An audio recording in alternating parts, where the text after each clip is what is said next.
ನೋಡಿ ರೆಡಿ ಇದೆ. ನಮಸ್ತೆ, TRP ಇಂಡಿಯನ್ ಕಿಚನ್ಗೆ ಸ್ವಾಗತ. ಇವತ್ತು ಇದು ರಾತ್ರಿ ಊಟಕ್ಕೆ ಮಜ್ಜಿಗೆ ಸಾರು ಮಾಡೋಣ ಅಂತ ಹೇಳಿ ಮಾಡ್ತಿದ್ದೀನಿ. ಸೊ ಮಜ್ಜಿಗೆ ಸಾರು ತುಂಬ ಬೇಗ ಆಗೋಗುತ್ತೆ, ಹಾಗಾಗಿ ಮಾಡೋಣ ಅಂತ ಹೇಳಿ ನಾನು ಮೊದಲಿಗೆ ಒಂದು ಅರ್ಧ ಇಡಿ ಆಗೋಷ್ಟು ಕಾಯಿ ತುರಿ, ಹಾಗೆ ಖಾರಕ್ಕೆ ಎಷ್ಟು ಬೇಕೋ ಅಷ್ಟು ಮೆಣಸಿನ್ಕಾಯಿ, ಸ್ವಲ್ಪ ಕೊತ್ತಂಬರಿ ಸೊಪ್ಪು, ಹಾಗೆ ಒಂದು 1/4 ಸ್ಪೂನ್ ಆಗುವಷ್ಟು ಜೀರಿಗೆ, 2 ಎಸಳು ಬೆಳ್ಳುಳ್ಳಿ, ಇದಿಷ್ಟು ಎತ್ತಿಟ್ಕೊಂಡಿದ್ದೀನಿ. ಇದಿಷ್ಟನ್ನು ಮಿಕ್ಸಿ ಜಾರ್ನಲ್ಲಿ ಹಾಕಿ ರುಬ್ಕೊಂಬಿಡೋಣ.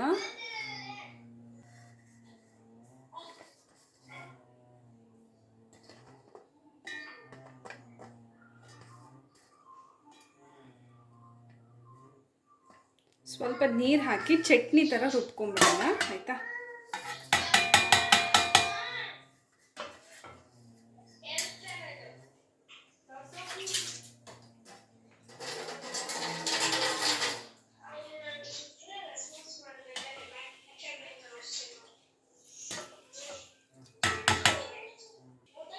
ನುಣ್ಣಗೆ ರುಬ್ಕೊಂಬಿಡೋಣ. ಈಗ ರುಬ್ಬಿ ಆಗಿದೆ. ಈಗ ಒಂದು ಪಾತ್ರೆ ಇಟ್ಟಿದ್ದೀನಿ, ಸ್ವಲ್ಪ ಎಣ್ಣೆ ಹಾಕೋಣ.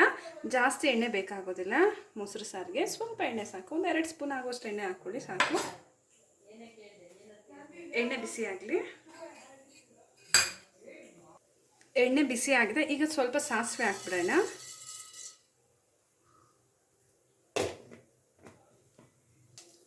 ಈಗ ನೋಡ್ಬೋದು ರುಬ್ಬಿರೋ ಅಂಥ ಈ ಚಟ್ನಿನ ಹಾಕ್ಕೊಂಬಿಡೋಣ. ಸಾಸಿವೆ ಸಿಡಿತಿದೆ, ಈಗ ಹಾಕ್ತಿದ್ದೀನಿ.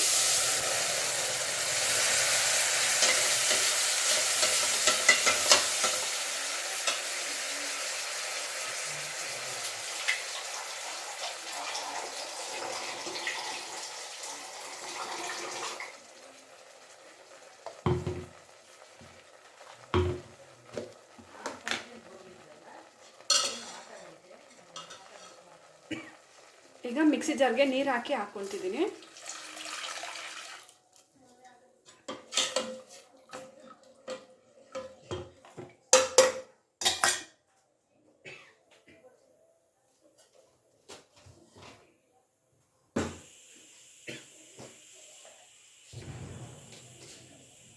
ರುಚಿಗೆ ತಕ್ಕಷ್ಟು ಉಪ್ಪು ಎಷ್ಟು ಬೇಕೋ ಅಷ್ಟು ನೋಡಿ ಹಾಕ್ಕೊಳ್ಳಿ.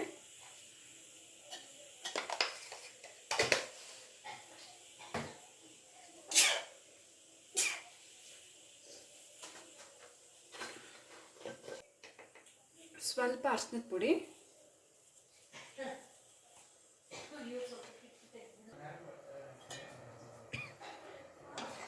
ಈಗ ಚೆನ್ನಾಗಿ ಮಿಕ್ಸ್ ಮಾಡ್ಕೊಂಬಿಡಿ.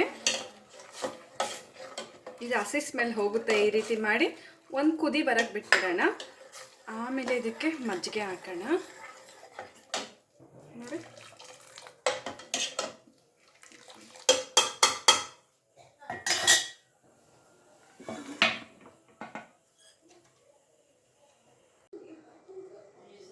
ನೋಡ್ಬೋದು ಕುದೀತಿದೆ. ಈಗ ಸ್ಟವ್ನ ಆಫ್ ಮಾಡಿಬಿಡೋಣ.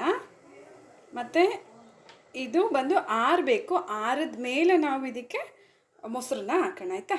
ಇದು ಆರಕ್ಕಿಡೋಣ. ಈಗ ಸ್ವಲ್ಪ ಆರಲಿ. ಬಿಸಿ ಇರುವಾಗ ನೀವು ಮೊಸರು ಹಾಕಿದಾಗ ಮೊಸರೆಲ್ಲ ಒಡೆದೋದಂಗೆ ಆಗುತ್ತೆ. ಹಾಗಾಗಿ ಒಡೆದೋದಂಗೆ ಅಂದರೆ ಹಾಗಾಗಿ ಇವಾಗ ಹಾಲೆಲ್ಲ ಒಡೆದ್ರೆ ಯಾವ ರೀತಿ ನಿಮಗೆ ಇರುತ್ತಲ್ಲ, ಹಾಗೆ ಅಲ್ಲಲ್ಲಿ ಗಂಟಾಗೆ ನಿಂತ್ಕೊಳ್ಳುತ್ತೆ ಮೊಸರು. ಹಾಗಾಗಿ ಚೆನ್ನಾಗಿ ಆರಿದ ಮೇಲೆ ಹಾಕೋಣ. ನೋಡಿ ರೆಡಿ ಇದೆ. ಈಗ ಆರಿದೆ ಮೊಸರು. ನೋಡಿ, ತೆಳುವು ಮೊಸರು. ನೀರು ಹಾಕಿ ಚೆನ್ನಾಗೆ ತೆಳುವಾಗೆ ಮಜ್ಜಿಗೆ ಥರ ನೀವು ಹಾಕಬೇಕು. ಗಟ್ಟಿ ಮೊಸರು ಹಾಕಕ್ಕೆ ಹೋಗ್ಬಿಡಿ. ನೋಡಿ,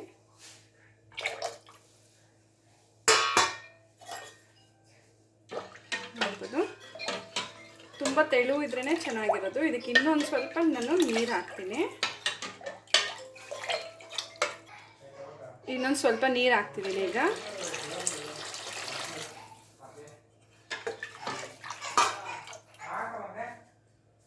ಹಾಗೆ ನೋಡಿದ್ರಲ್ಲ ಎಷ್ಟು ಸುಲಭವಾಗಿ ಮಾಡ್ಕೋಬೋದು ಅಂತ ಹೇಳಿಬಿಟ್ಟು. ಹಾಗೆ ನೀವು ಮಾಡಿ ಹೇಗೆ ಬಂತಂತ ಹೇಳಿ ಕಮೆಂಟ್ ಮಾಡೋದನ್ನ ಮರಿಬೇಡಿ. ಥ್ಯಾಂಕ್ ಯು, ಬಾಯ್. ತಿರ್ಗಾ ಇದನ್ನು ನೀವೇನು ಬಿಸಿ ಎಲ್ಲ ಏನು ಮಾಡೋದು ಬೇಡ, ಅಷ್ಟೇ ಮುಗೀತು, ಆಯಿತಾ? ಬಿಸಿ ಬಿಸಿ ಅನ್ನಕ್ಕೆ ಅಥವಾ ಅನ್ನ ಆರಿದ ಮೇಲೇನೂ ನೀವು ಇದನ್ನು ಹಾಕಿ ಸವಿಬೋದು, ಅಥವಾ ಬರೀ ನೀವು ಗ್ಲಾಸ್ನಲ್ಲೂ ಮಜ್ಜಿಗೆನ ನೀವು ಹಾಕಿ ಕುಡಿಬೋದು, ಅಷ್ಟು ಚೆನ್ನಾಗಿರುತ್ತೆ. ಸೊ ಯಾವಾಗ ಬೇಕಾದರೂ ಆವಾಗ ನೀವು ಇದನ್ನು ಮಾಡ್ಬೋದು.